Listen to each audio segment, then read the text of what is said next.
Allah Bapa, Putra dan Roh Kudus, terima kasih.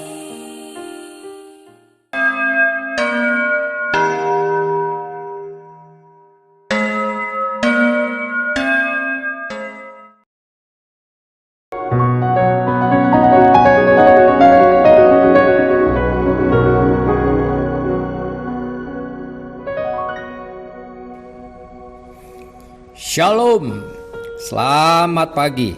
Sate pagi hari ini bertemakan jujur harus. Adapun firman Tuhan terambil dari Amsal pasal 11 ayat 11, pasal 21 ayat 2 sampai dengan 8, dan 1 Tesalonika pasal 2 ayat 10 sampai dengan 12. Berkat orang jujur memperkembangkan kota, tetapi mulut orang fasik meruntuhkannya. Nilai sebuah kejujuran itu mahal. Benarkah? Pernahkah kita mendengar ungkapan, uang memang bisa membeli segalanya, tetapi tidak bisa membeli kejujuran? Dari kalimat tersebut dapat kita simpulkan bahwa kejujuran itu lebih berharga dari nilai apapun dan tidak bisa dibeli dengan apapun. Namun faktanya banyak orang menggadaikan kejujurannya dengan harganya yang murah. Mereka lebih memilih keuntungan sedikit daripada tidak jujur di hadapan sesama maupun di hadapan Tuhan. Sebut saja Rio. Suatu hari ia sedang berdiskusi dengan kenalannya mengenai kejujuran.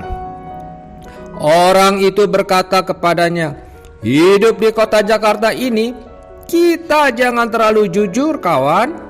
Kalau terlalu jujur, justru hidupmu tidak akan lebih baik. Jika ada kesempatan mendapat keuntungan, abaikan saja kejujuran itu." Rio pun berpikir dan beranggapan pendapat itu ada benarnya. Dalam pekerjaan, ia berada di posisi yang strategis berkaitan dengan keuangan. Gaji yang diperolehnya cukup besar, namun ia merasa masih kurang untuk memenuhi kebutuhan hidupnya yang mewah. Maka ia pun mulai memarkup data keuangan perusahaan sedikit-sedikit untuk kantongnya sendiri. Namun lama-kelamaan markup besar-besaran.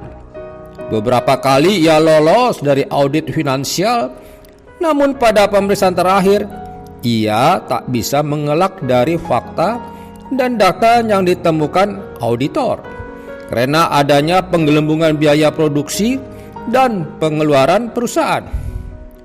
Ketidakjujuran menghantar Rio kepada korupsi kecil-kecilan hingga besar-besaran dan akhirnya mendekam di dalam penjara. Banyak orang tertipu dengan konsep dunia yang menawarkan hidup mewah melalui meraup keuntungan besar, walau harus menerjang kejujuran. Buktinya, banyak pejabat yang korupsi dan juga muncul berbagai penipuan seperti investasi bodong, papa minta pulsa, penipuan SMS, dan lain sebagainya.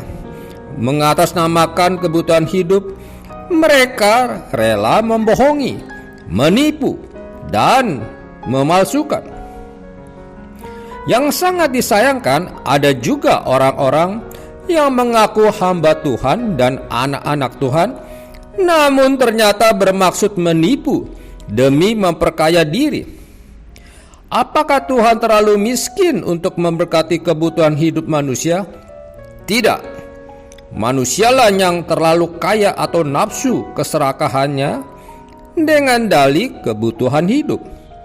Memang ada banyak orang yang diizinkan Tuhan hidup dalam kemiskinan, namun bukan berarti dapat mengabaikan kejujuran.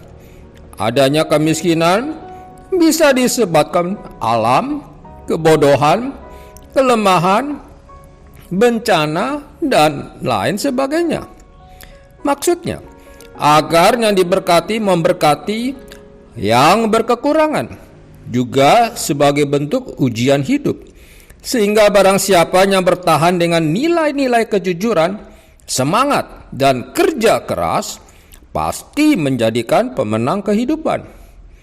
Ketidakjujuran hanya memberikan keuntungan materi sesaat saja, tetapi kejujuran akan mendapatkan kepercayaan dan kehormatan. Tuhan mau kita hidup berkarakter jujur, bukan hidup di balik kemunafikan, kamuflase, dan kebohongan. Prioritaskanlah kejujuran. Amin. Mari kita berdoa. Bapa Surgawi, ampuni aku yang selama ini selalu bersikap tidak jujur terhadap Engkau dan sesama. Mampukan aku, Bapa, untuk selalu hidup jujur. Di dalam nama Tuhan Yesus aku berdoa. Amin.